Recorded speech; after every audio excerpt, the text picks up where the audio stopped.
기회가 그 6번째 시간으로 믿음의 눈으로 바라보라 라는 제목으로 말씀을 함께 나누도록 하겠습니다. 20세기 정신의학자였던 칼 메닝거라는 사람이 있습니다. 이 칼 메닝거는 의학학자이기도 하지만 신실한 크리스찬이고 독실한 그리스도인이었는데 그의 인생의 삶 속에 남긴 아주 중요한 명언이 있어요. 그 명언이 바로 무엇이냐? 믿음을 가진 태도는 사실보다 더 중요하다.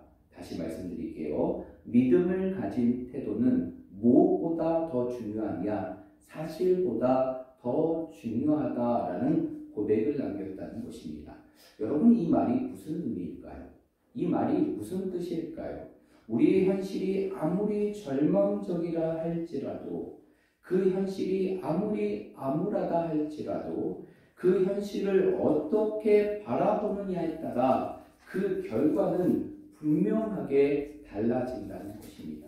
그런데 우리가 현실을 바라볼 때 현실을 직시하는 것도 중요하지만 그 현실을 바라볼 수 있는 중요한 시각이 있는데 그 시각이 바로 무엇이냐? 우리의 삶에 보이는 팩트, 현실뿐만 아니라 그 현실을 바라보는 믿음의 시각이 더 중요하다는 것을 칼 메닝거는 우리에게 가르쳐주고 있는 것입니다. 여러분, 우리가 잘 알고 있는 종교개혁자인 루터에 대한 이야기를 여러분들에게 전해드릴게요. 그가 이 종교개혁을 하기 전에 한참 배움의 과정 속에 있었던 일화인데요. 어느 날 루터가 그 부잣집 창문 안에서 아주 큰 소리로 노래를 부르고 있었다고 합니다. 그러자 그 노래를 부르기 시작하자마자 갑자기 큰 체격의 사람이, 그 체격고 무섭게 생긴 사나이가 그 창문을 열고 그 루터를 향해 뛰어나오는 것입니다. 너무나 깜짝 놀란 루터는 자신을 마치 때리기라 하는 것처럼 걱정하여서 그 사람을 피해 열심히 달려갔지만 그 사람의 달려옴을 당할 수가 없는 것이, 그리고 결국 루터는 그 무섭고 등치가 큰 사나이에게 잡히게 되었는데 그 루터를 잡은 그 사나이는 그 루터를 주먹으로 때리는 것이 아니라 그 루터에게 하나의 돈뭉치를 내밀었다는 것이죠. 알고 보니 그 사람은 자신을 해치려고 하는 사람이 아니라 루터에게 장학금을 주려고 했던 따뜻한 자선가였다는 것입니다. 중요한 것은 이러한 사건을 경험했던 루터가 자신의 인생의 삶 속에 고백한 말이 있어요. 그것은 바로 무엇이냐? 두려움의 눈으로 세상을 본다면, 두려움의 눈으로 세상을 본다면 세상의 모든 만사가 걱정과 염려로 가득 차지만 믿음의 눈으로 세상을 볼 때 우리는 감사할 수 있고 하나님의 손길을 경험할 수 있다라는 놀라운 고백을 우리에게 했다는 것이에요. 여러분, 이것은 무엇을 밝혀주는 것일까요? 우리의 삶 속에서 믿음의 시각으로 바라보는 것이 얼마나 중요하고 위대한 결과를 우리에게 나타나지는지를 그 루터의 일화를 통해서 우리에게 가르쳐주는 것입니다. 그렇다면 이러한 믿음의 눈, 그리고 세상을 바라볼 수 있는 이 믿음의 시각을 갖기 위해서는 우리의 삶 속에 무엇이 필요할까요? 오늘 우리가 읽었던 이 본문의 말씀을 먼저 살핀 이후에 오늘 우리가 이 믿음의 시각으로 살아갈 때 그 믿음의 눈으로 세상을 바라보며 살아가기 위해 우리에게 필요한 것이 무엇인지를 함께 나눌 텐데요. 오늘 본문의 말씀은 우리가 잘 아는 말씀이에요. 이 말씀은 바로 자신에게 놓여진 위기의 순간 속에서 믿음의 눈으로 다시 한번 현실을 바라보게 되었던 한 사환에 대한 이야기를 기록하고 있는 것이 오늘 본문의 말씀인데 그 사환은 바로 누구의 제자입니까? 바로 북이스라엘의 위대한 선지자였던 엘리사의 사환, 바로 종과 제자였던 것이. 그런데 오늘 본문의 말씀의 시작은 사실 14절부터 시작되는 것이 아닙니다. 그 시작이 어디서부터 시작되느냐? 8절의 말씀에서부터 시작이 돼요. 우리 8절의 말씀 한번 보십시오. 8절의 말씀에 보면 이스라엘과 아람이 어떠한 상황 속에 놓여 있게 되느냐? 바로 전쟁의 상황 속에 대치를 하게 됩니다. 그런데 8절 이후의 말씀을 쭉 읽어보면, 그 말씀의 내용을 쭉 읽어보면 아람의 왕이었던 베나닷이 이제 이스라엘을 침공하기 위하여 여러 가지 공격을 하게 됩니다. 그런 가운데에서 진을 쳐요. 그런데 여기서 진을 친다는 것은 전쟁을 위한 진영을 갖춘다는 것이 아니라 매복을 의미하는 것입니다. 이제 아람의 군대가 이 이스라엘을 침공하기 위하여, 그 이스라엘을 공격하기 위하여 매복을 합니다. 그런데 놀라운 일은 무엇이냐? 아람이 매복한 그 곳마다 이스라엘이 지나가야 되는데 놀랍게도 그 지역을 이스라엘이 지나가지 않는 것입니다. 그런 가운데에서 아람의 왕 베나닷이 이 일들이 도대체 어떻게 일어나는 것일까? 그 부분에 대한 해답을 찾기 위해서 많은 신하들을 모집하게 되죠. 그리고 그가 생각하기에 이 모든 일은 우연히 일어나는 것이 아니라 바로 우리 나라 안에, 자신의 나라 안에 이스라엘과 내통하는 첩자가 있다라고 생각을 하게 됩니다. 그런 가운데에서 모든 신하들을 추궁하는 가운데에서 한 신하가 이 아람의 왕이었던 베나닷의 한 이야기를 하게 됩니다. 그 이야기가 바로 몇 절이냐면 12절의 말씀이에요. 12절의 말씀. 우리가 읽진 않았지만 6장 12절의 말씀 우리 한번 읽어보도록 하겠습니다. 12절입니다. 시작. 그 신도 중에 한 사람이 이르되 우리 주 왕이여 하나님이시라 오직 이스라엘 선지자 앞에서와 아버지 진실에서 네, 오늘 12절의 말씀에 보니까 한 신하가 뭐라고 얘기합니까? 이러한 계속적인 실패는 우리 안에 첩자가 있는 것이 아니라 저 북이스라엘 땅에는 하나님의 위대한 선지자 엘리사라는 사람이 있는데 그 엘리사라는 선지자가 어떠한 일을 다 보하게 되느냐? 왕이 침실에서 하는 모든 일까지, 한마디로 은밀하게 이루어지는 모든 일까지도 이스라엘 왕에게 고하기 때문입니다 라고 얘기합니다. 그러자 이 이야기를 들었던 베나닷이 어떻게 합니까? 그 엘리사를 잡기 위하여 자신의 모든 군사들을 동원하여 그가 살고 있는 도단이라는 성읍에 자신의 군대를 보내게 돼요. 그것도 한낮에 보내는 것이 아니라 완전한 성공을 이루기 위하여 한밤중에 아주 은밀한 가운데에서 자신의 아람의 군대들을 그 도단의 성읍으로 보내게 됩니다. 그리고 한순간에 그 도단의 성읍, 이스라엘의 도단 성읍은 어떻게 되느냐? 아람의 군대로 완전히 진을 치게 되는 것이에요. 그런데 놀라운 것은 그 다음날 아침에 일찍 일어났던 엘리사의 사환이 그 모습을 보게 되는 것이에요. 그래서 아침에 일찍 일어나 밖을 보는데 수많은 아람의 군대가 자신의 성을 진치고 있는 것을 보게 됩니다. 그러자 너무나 놀란 이 사환은 누구를 깨우기 시작합니까? 엘리사를 깨우기 시작하게 되죠. 그리고 엘리사에게 뭐라고 얘기하느냐? 오늘 본문의 말씀에 보면, 오늘 15절의 말씀에 보면 이렇게 얘기합니다. 아, 내 주여, 우리가 어찌하리이까? 라고 얘기해요. 여러분, 여기서 어찌하리이까? 라는 단어는 히브리어로 에카라는 단어인데 이것은 단순한 질문이 아니라 절규를 의미하는 것이에요. 이 사환은 그 현실의 모습을 보고 이제는 죽었구나, 이제는 여기서 끝이구나, 그 생각을 하게 되는 것이죠. 그러면서 자신의 주인이며 자신의 스승이었던 엘리사를 향하여 주여, 이 상황을 우리가 어찌하리까? 라며 절규하며 그 두려움을 고백하는 것이에요. 그랬을 때 그 엘리사 선지자가 그 상황을 향해 뭐라고 얘기합니까? 오늘 16절의 말씀에 보면 놀라운 고백을 하죠. 16절의 말씀에 보면 두려워하지 말라. 우리와 함께한 자가 그들과 함께한 자보다 뭐하니라? 많으니라 라고 얘기해요. 그 사환의 눈에는 아무것도 보이지 않아요. 온통 자신의 성읍을 둘러싸고 있는 아람의 군대만 보이는 상황 속에서 그 상황을 향하여 엘리사가 했던 말은 두려워하지 말아라. 우리의 상황을 함께하는 자가 그들보다 더 많다라고 얘기하는 것이죠. 그러면서 엘리사가 그 상황을 위하여 뭐합니까? 기도하게 되죠. 그리고 하나님께 구하게 됩니다.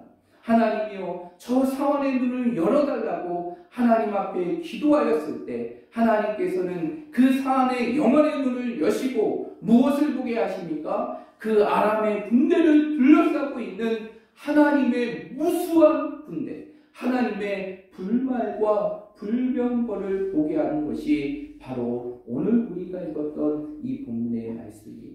그렇다면 오늘 이 말씀을 통해서 오늘 이 시대를 살아가고 이 현실의 삶 속에서 끊임없는 위기의 삶을 당면할 수밖에 없는 우리의 현실의 삶 속에서 우리에게 주어지는 현실을 뛰어넘어 하나님이 역사와 하나님이 일하시는 그 믿음의 눈을 가지며 살아가야 될 우리들이 오늘 본문의 말씀을 통해서 그 믿음의 눈을 갖기 위해서는, 그 믿음의 눈으로 우리의 현실을 바라보며 살아가기 위해서는 우리의 삶 속에 어떠한 모습이 있어야 될까요?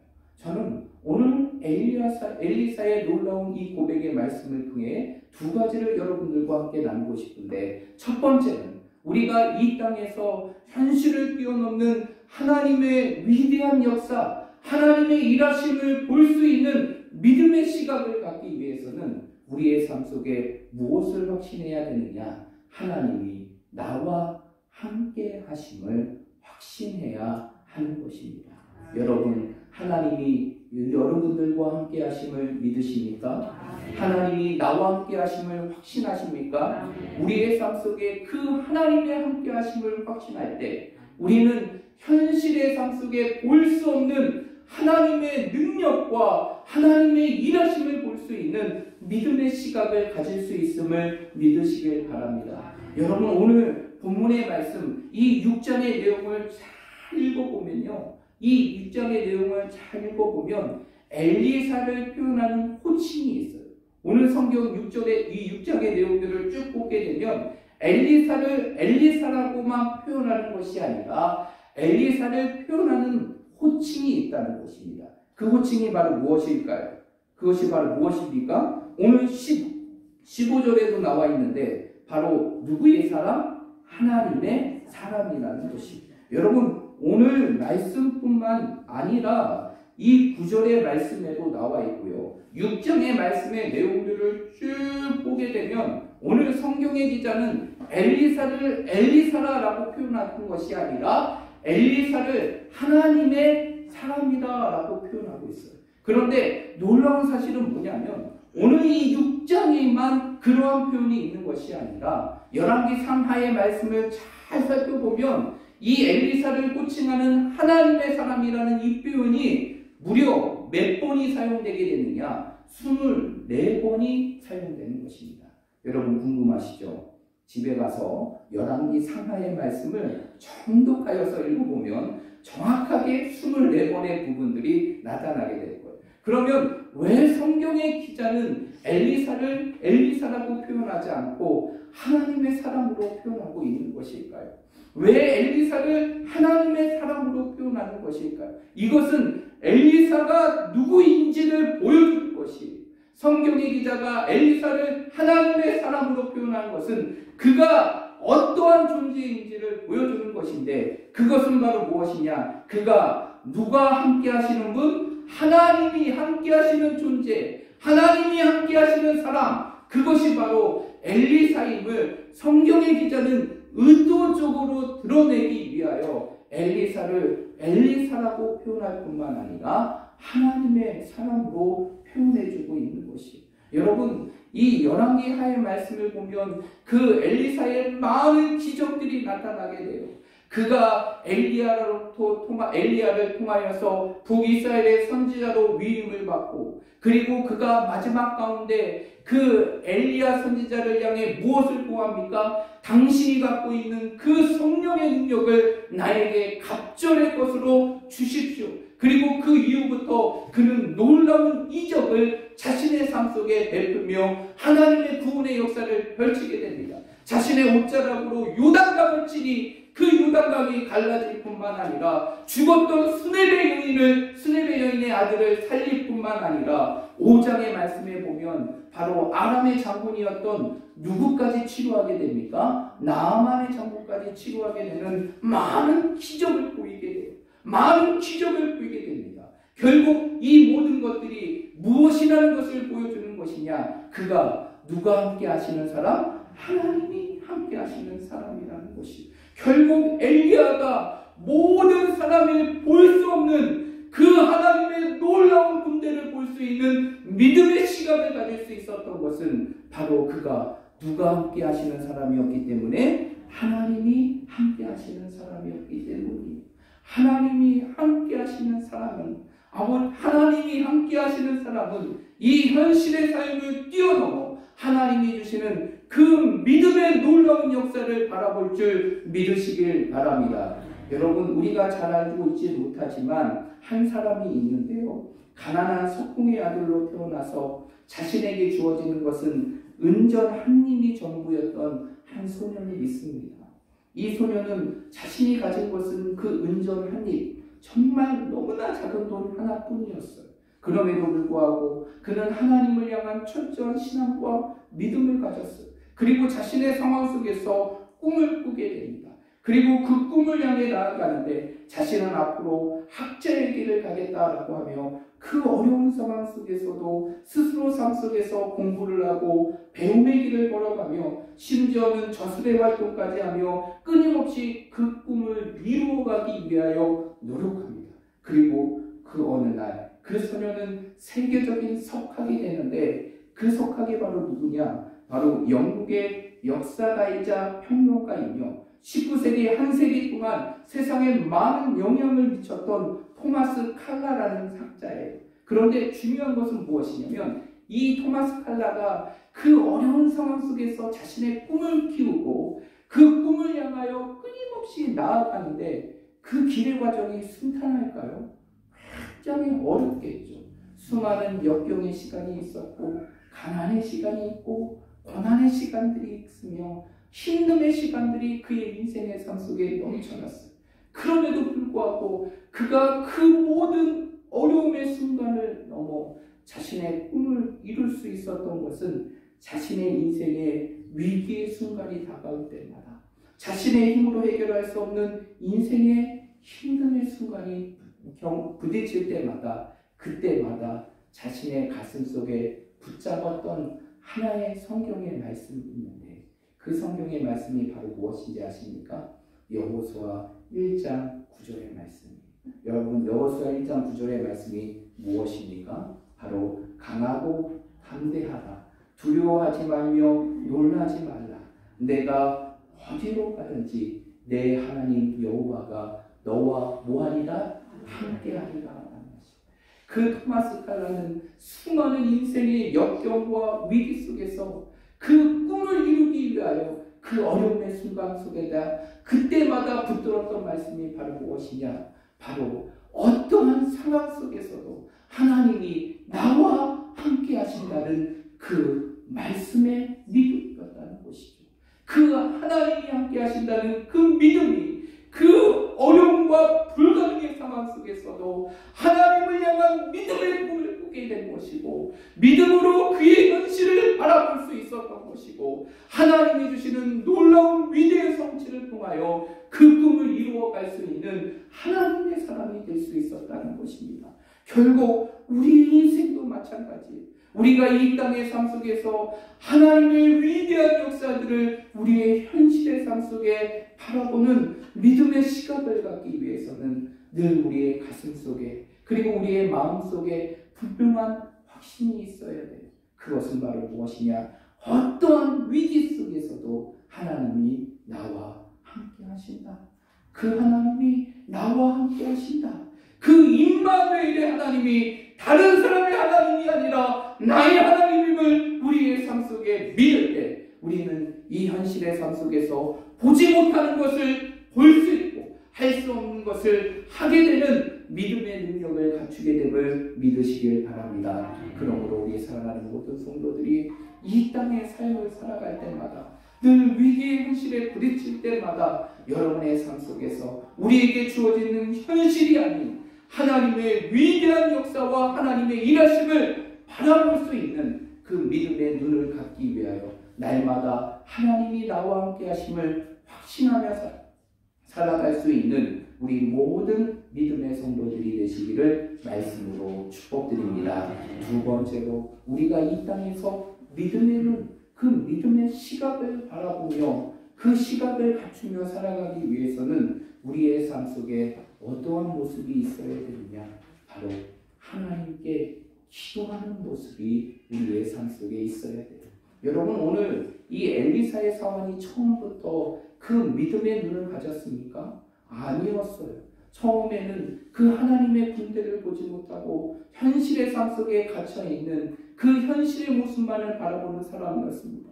그럼에도 불구하고 그가 그 현실을 뛰어넘어 하나님이 함께 하시는 그 믿음의 시각을 갖출 수 있었던 것은 바로 그 사환을 위하여 엘리사가 뭐하였기 때문입니까? 기도하였기 때문이에요. 여러분, 기도는요 단순히 하나님의 응답만을 이루는 통로가 되는 것이 아니라 우리의 눈을 열어서 하나님의 위대한 역사를 바라보는 믿음의 시각을 갖추게 하는 것임을 믿으시길 바랍니다. 그러므로 우리가 정말 믿음의 눈을 갖기 위해서는, 믿음의 현실을 바라보기 위해서는 우리의 삶 속에 무엇이 있어야 되느냐? 기도의 삶이 있어야 되는 것이, 기도하는 자가 그 믿음으로 현실을 바라볼 수 있는 것이고, 기도하는 자가 그 믿음으로 그 현실의 삶 속에서 하나님의 일하심을 경험할 수 있는 것입니다.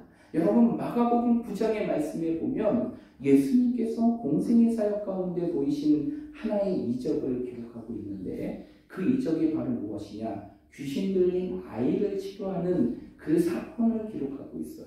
그런데 여러분, 그 사건을 가만히 살펴보면 아주 중요한 것을 성경이 우리에게 가르쳐 줍니다. 그것이 바로 무엇이냐?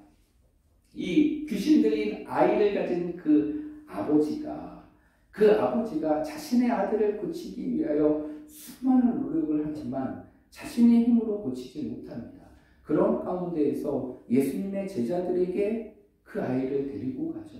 그러나 그 예수님의 제자들이 그 아이를 고칩니까? 고치지 못합니까? 고치지 못해요.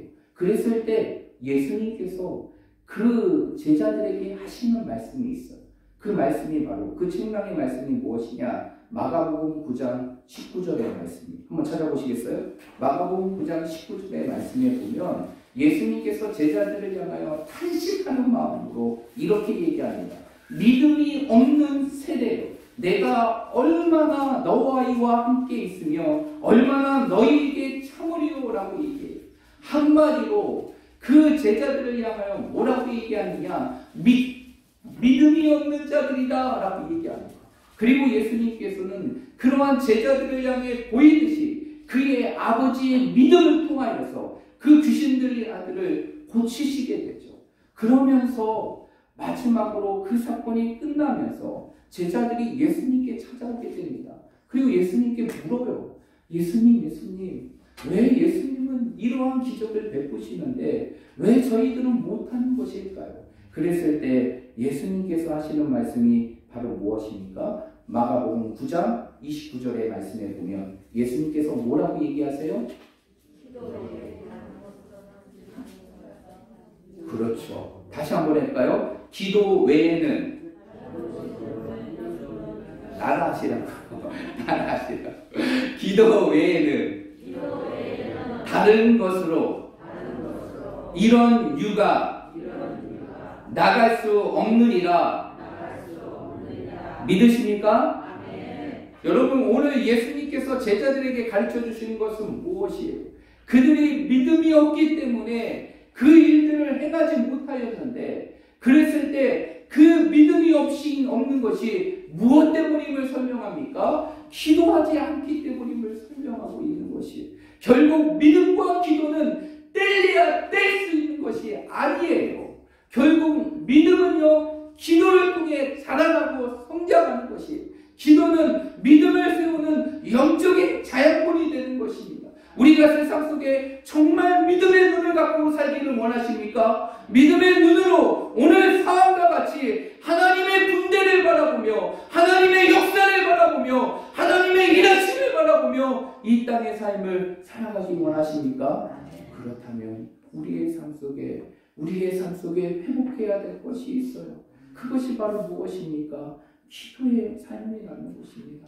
기도하는 자가 믿음의 시각을 갖는 것이고, 기도하는 자가 그 위기의 현실 속에서 하나님의 일하심을 볼 수 있는 것입니다.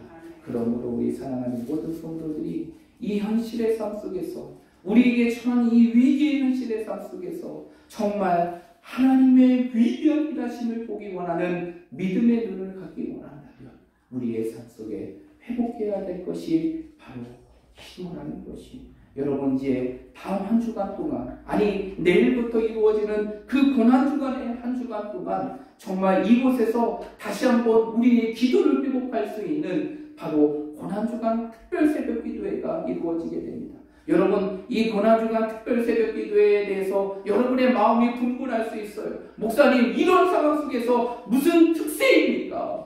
이러한 현실의 상황 속에서 우리 자신의 건강도 보호할 수 없는데 우리가 어떻게 특세를 할 수 있습니까? 이렇게 생각하시는 분도 있어요. 여러분, 그러나 이 위기의 순간 속에서 우리가 믿음의 눈을 갖고 하나님의 일하심을 경험하기 위해서는 우리의 삶 속에 믿음의 결단이 있어야 돼요. 그것이 바로 하나님 앞에 이 자리를 통하여 다시 한번 우리의 기도를 회복하는 것입니다.